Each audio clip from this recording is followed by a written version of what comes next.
Tyler Perry spied on an employee working double shifts and asking for food. What he saw made him cry. It was a cold February evening, and as usual, Tyler Perry kept to his routine, stopping by a small 24-hour market near his home. He had always been drawn to quiet, unnoticed places, where he could blend into the night and soak in the hushed yet ever-present hum of a city that never truly slept. He enjoyed slipping into places unnoticed, blending in with the night, appreciating the quiet hum of a city that never truly slept. But on this particular night, something felt different. As he stood in line at the checkout, waiting for his turn, his gaze drifted toward an older woman behind the counter, finishing her shift. He had seen her many times before, but had never paid much attention beyond the usual nod or polite smile. She was just another hard-working employee, another face in the sea of people that made the city function. But tonight, she seemed different. There was something in the way she moved. Her steps slower, her shoulders hunched as if carrying a burden too heavy to bear. Her uniform, though neatly worn, looked slightly oversized as if she had lost weight. In her hands, she clutched a small plastic bag so tightly it was as if she were holding on to something irreplaceable. She didn't stop to chat with anyone. Instead, she walked straight toward the side door, pushing it open with a quiet, deliberate motion before disappearing into the dimly lit street outside. Tyler felt an inexplicable pull in his chest. Something about her departure unsettled him in a way he couldn't explain. He paid for his groceries as usual, but when he stepped outside, he found his eyes instinctively searching for her. She wasn't far ahead. Walking alone, she moved with a weary determination, her small frame blending into the night. She didn't hail a cab or wait for a bus. She simply walked, her plastic bag still clutched to her chest as if it held something more valuable than food. Tyler hesitated. He wasn't the type to pry into people's lives, but something about this woman's exhaustion, the quiet way she moved as if she were invisible to the world, made it impossible for him to ignore. Before he knew it, his feet were carrying him forward, keeping a safe distance as he followed her through the quiet streets of the city. At first, it seemed like she was just heading home, but the longer he followed, the more he realized this wasn't a normal commute. She wasn't walking toward an apartment building or a neighborhood lined with homes. Instead, she moved toward an area where the city lights dimmed, where the streets narrowed, and the signs of struggle became more evident. The once busy roads were now lined with aging buildings, peeling paint, and silence. Streetlights flickered, casting long, uneven shadows that made the streets seem even lonelier. Tyler's chest tightened as he watched her continue forward without hesitation. She didn't pause to check her surroundings, didn't look back to see if anyone was following her. It was clear she had done this walk many times before. After nearly 40 minutes of walking, she finally stopped. In front of her was a small, run-down trailer parked on an empty lot. Its metal exterior was rusted in places, worn down by time and neglect. A single dim light flickered from inside. She stood at the door for a moment, inhaled deeply, then pushed it open and stepped inside. Tyler moved closer, careful not to make any noise. As he peered through the small window, his breath caught in his throat. Inside, 2 small children sat on a thin mattress on the floor. The space was nearly bare, with only a few worn-out blankets and a small table pressed against the wall. There was no couch, no chairs, no signs of comfort. The woman set down her plastic bag and carefully pulled out its contents: a single piece of bread and a small container of soup. The children sat up immediately, their eyes bright with hunger. She smiled at them, her face softening as if she were relieved she had something to give them. With practiced precision, she tore the bread into smaller pieces, placing them in front of the children before pouring the soup into a small cup and carefully dividing it between them. What broke Tyler's heart wasn't just the size of the meal. It was the way she didn't eat. She sat beside them, watching with quiet contentment as they devoured the food, pretending that she wasn't hungry herself. She wiped crumbs from their cheeks, ran a gentle hand over their hair, and whispered something he couldn't hear. It was only when one of the children offered her a small piece of bread that she shook her head with a warm but firm smile, gesturing for them to finish it instead. Tyler felt a lump form in his throat. He had seen struggle before, had donated millions to charities and helped countless people. But this was different. This wasn't a distant issue, a news report, or a story on social media. This was real, right in front of him. A woman who worked tirelessly through the night, stocking shelves and sweeping floors, only to come home to a near-empty space where her first instinct was to feed her grandchildren instead of herself. He exhaled, stepping back from the trailer, running a hand over his face as if trying to process what he had just witnessed. He had expected exhaustion, maybe even loneliness, but he hadn't expected this level of quiet sacrifice. Every night she walked home, not because she wanted to, but because she had no choice. Every night she stretched the few dollars she made to make sure her grandchildren had something to eat, even if it meant she went without. And no one knew. No one saw. No one stopped to ask if she needed help. Tyler swallowed hard, still watching through the window as the children curled up on the mattress, their stomachs full for the night. The woman tucked them in, humming softly under her breath. Her tired eyes filled with a love so deep it overpowered her exhaustion. She reached for a small photo on the table, pressing it against her chest for a moment before closing her eyes. The sight made Tyler's chest tighten even more. He didn't know who the person in the photo was. A lost loved one, a child she had lost, maybe the mother or father of the children, but the pain in her expression said enough. He took a step back into the night, inhaling deeply. He knew he couldn't just walk away. He had spent years believing that a single act of kindness could change someone's life. But this wasn't about one meal or a temporary fix. This woman needed more than that. She needed stability, security, and a future where she didn't have to choose between eating and feeding the children she was raising. Tyler turned and began walking back toward the city, his mind racing with thoughts. He had to do something. He didn't know what yet, but he knew one thing for certain. He wasn't going to let this go. He wasn't going to let her continue carrying this burden alone. And by the time the sun rose the next morning, he had already made his decision. This was just the beginning. Tyler Perry couldn't shake the images from his mind. The woman walking endlessly through the cold night, the tiny trailer, the two hungry children staring at a meal barely enough for one. He had spent years helping people through charity, but this wasn't about donating to a faceless organization. This was about her, about them, about the life they were forced to endure while the world around them looked away. He had to do something. The next morning, instead of following his usual schedule, he found himself back at the 24-hour market, waiting for the right moment to approach someone who might have answers. The store manager, a middle-aged man with tired eyes and a clipboard in hand, barely looked up when Tyler walked in. Tyler approached the counter, speaking in a voice that was calm but firm. "I'd like to ask about one of your employees," he said, watching the manager's reaction carefully. The man blinked in surprise, clearly recognizing Tyler but maintaining his professionalism. "Of course, Mr. Perry. What can I do for you?" Tyler leaned forward slightly. "The older woman, Donna Marta. She's been working here for a long time, hasn't she?" The manager hesitated, then nodded. "Over 10 years. She's one of our hardest-working employees. Never complains, always on time, picks up extra shifts whenever she can." Tyler studied his expression carefully before asking, "How much does she make?" The man shifted uncomfortably before answering, "Minimum wage. It's standard for part-time employees." Tyler clenched his jaw. "And benefits? Health care?" The manager sighed, glancing at his clipboard as if hoping for an excuse. "She doesn't qualify for full benefits. She's part-time, so no health care, no retirement plan." A bitter taste filled Tyler's mouth. Donna Marta worked every night, every hour she could, yet she wasn't even given enough hours to qualify for basic support. He thanked the manager, though his mind was already racing ahead. Leaving the store, he felt the weight in his chest grow heavier. This woman wasn't supposed to be struggling like this. She wasn't supposed to be skipping meals so 2 children could eat. And yet, no one was helping her.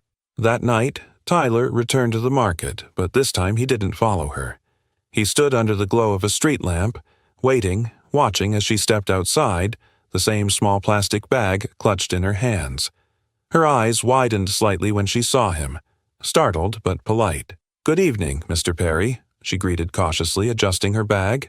Tyler smiled warmly. "Please, just Tyler. I see you here every night, and I figured it was time I introduced myself properly." She hesitated, but nodded. "That's very kind of you." she said softly. Tyler glanced at the bag she was holding, then back at her. You work so late. That must be exhausting. Donna Marta let out a small sigh, as if she had learned long ago that no one truly wanted to hear the answer. It is, she admitted, her voice barely above a whisper. But you do what you have to do. Tyler nodded, sensing the years of sacrifice hidden in that simple statement. Yeah, I guess we all do.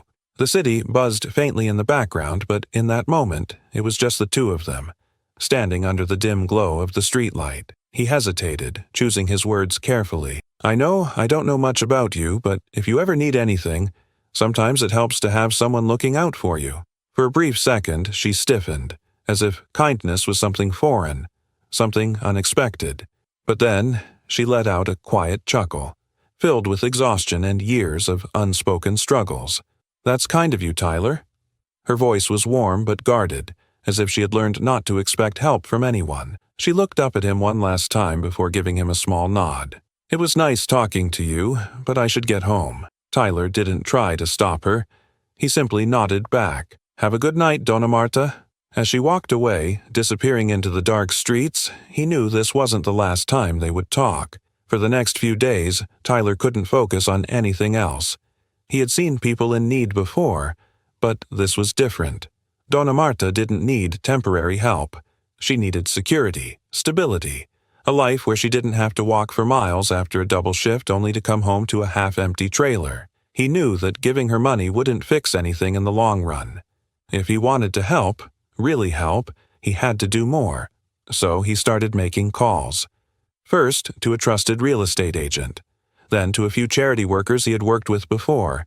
He wanted to find a home, a real home, one that wouldn't just be a temporary relief, but a fresh start. He searched for hours, combing through listings, rejecting anything that felt impersonal or distant. He didn't want something grand or excessive. He wanted something real. Finally, he found it. A small house, modest but fully furnished, in a safe neighborhood where the children could grow up without worry. A place where Donna Marta wouldn't have to walk for miles after her shift, where she could finally breathe. He handled everything quietly, making sure the house would be paid off, that the utilities would be covered for as long as necessary. He even set up a small trust fund so she would never have to worry about food again. No publicity, no cameras, no headlines, just kindness. That night he returned to the market. As he waited outside, watching her step out of the store once more, he felt a nervous energy buzzing in his chest. Would she accept his help? Would she trust that this wasn't charity but simply someone seeing her? Really seeing her? For the first time? She noticed him and smiled, though it was tired, as it always was. Tyler, what a surprise, she said, shifting her bag in her hands. He smiled back. Got a minute?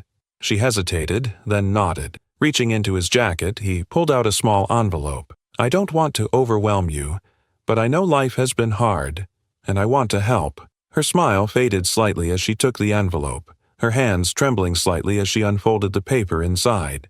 Her breath hitched. Her eyes moved over the words again and again, as if trying to convince herself that they were real. Tears welled up in her eyes. She covered her mouth, her whole body shaking with emotion. This is for me? She whispered. Tyler nodded. You have a home now, Donna Marta. A real home. For a long moment, she didn't move.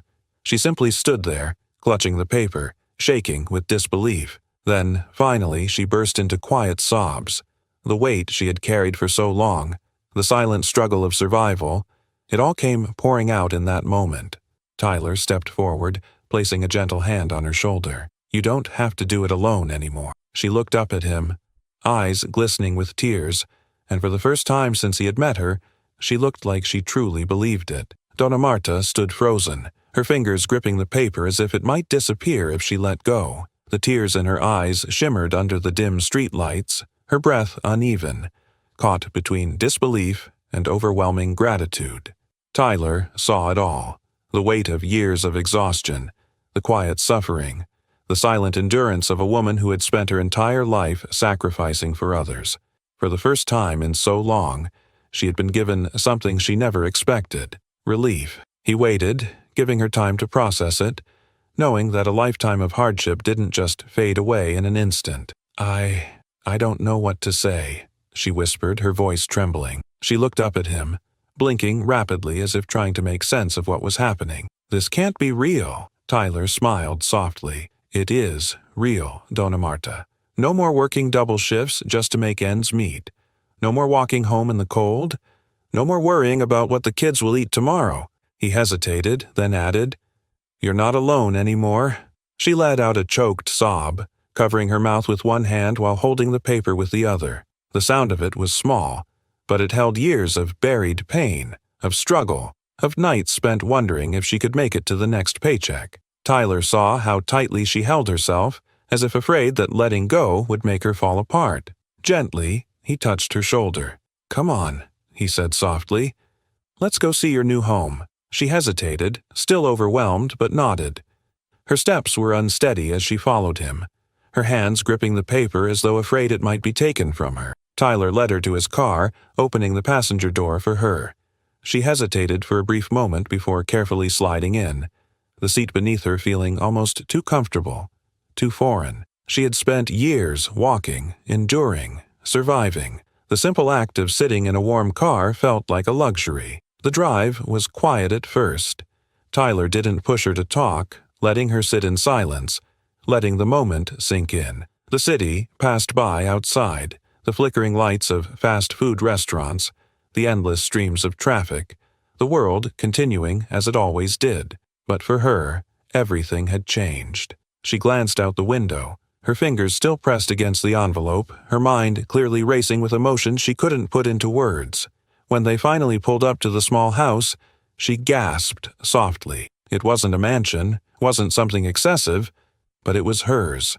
A real home. A place where she wouldn't have to sleep on a thin mattress in a cramped trailer, where she wouldn't have to ration meals just to make sure her grandchildren ate. Her hand trembled as she reached for the door handle. Stepping out slowly, her eyes scanning the small but cozy front yard, the warm light glowing from inside. Tyler walked beside her, watching as she took hesitant steps toward the front door. He handed her the key, pressing it gently into her palm. "Go ahead," he said with a smile. "It's yours." She swallowed hard, staring down at the key as if she couldn't believe it belonged to her. Then, with shaking fingers, she slid it into the lock, turning it slowly. The door creaked open, revealing the simple but welcoming interior. A fully furnished living room, a small kitchen with stocked shelves, a dining table that had been set for 3. Her breath hitched as she stepped inside, her hands coming up to cover her face as fresh tears spilled down her cheeks. The sound of tiny footsteps broke the moment.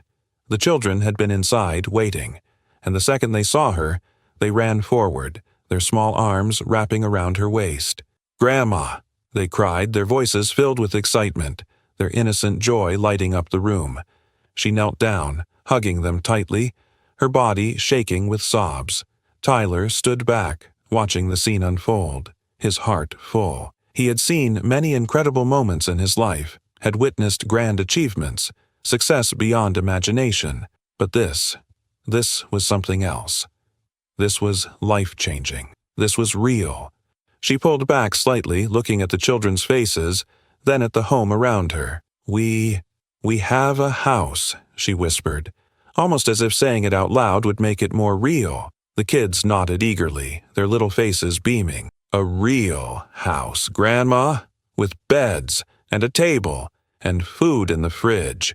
She let out a shaky laugh, the sound broken by emotion. "Food in the fridge," she repeated softly, as if those simple words carried the weight of everything she had fought for. She turned to Tyler, her eyes filled with gratitude, but before she could say anything, he shook his head. "You don't have to thank me," he said gently. "This is what you deserve." For a long moment, she just looked at him, the silence between them heavy with unspoken words.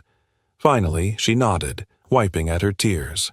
"I don't know how I'll ever repay you," Tyler smiled. "You already have, just by being you." The next few days were a whirlwind for her.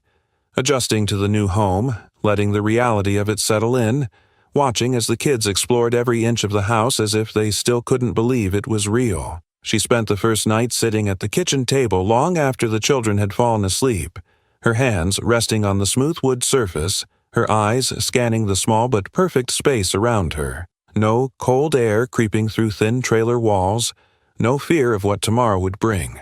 She had warmth. She had security. For the first time in years, she had peace. Tyler visited a few days later, checking in to make sure she had everything she needed. She greeted him at the door with a warmth that hadn't been there before, a weight lifted from her shoulders. She looked healthier already, a glow of rest and nourishment replacing the exhaustion he had first seen in her. She invited him inside, offering him a cup of coffee as they sat at the dining table. She looked down at her hands, then back up at him. "I never told you how I ended up here," she said softly. Tyler didn't push her, just nodded, letting her speak when she was ready. She told him about how her daughter had passed away unexpectedly, leaving her with the children, how she had lost everything trying to take care of them, how she had taken on job after job, never making enough, always just barely surviving. "I used to pray every night," she admitted, her voice thick with emotion. Not for wealth, not for miracles, just for something better, a little relief, a little rest. She looked around the house, shaking her head in disbelief. "And then, one night, you showed up." Tyler reached across the table, placing a reassuring hand over hers. "You deserved this long before I ever showed up." She smiled, a real, genuine smile. "Maybe, but sometimes we just need someone to see us. And you did." The house remained quiet for a moment, the only sound the soft ticking of a nearby clock. Tyler leaned back in his chair, exhaling deeply. "I think the world overlooks too many people like you, Donna Marta, but not anymore." She nodded, squeezing his hand gently. Not anymore. And as Tyler left that day, stepping out into the bright afternoon sun, he realized something. He had given her a home, but she had given him something too. A reminder that sometimes the greatest impact comes not from grand gestures, but from seeing someone who has been invisible for too long and making sure they never feel unseen again.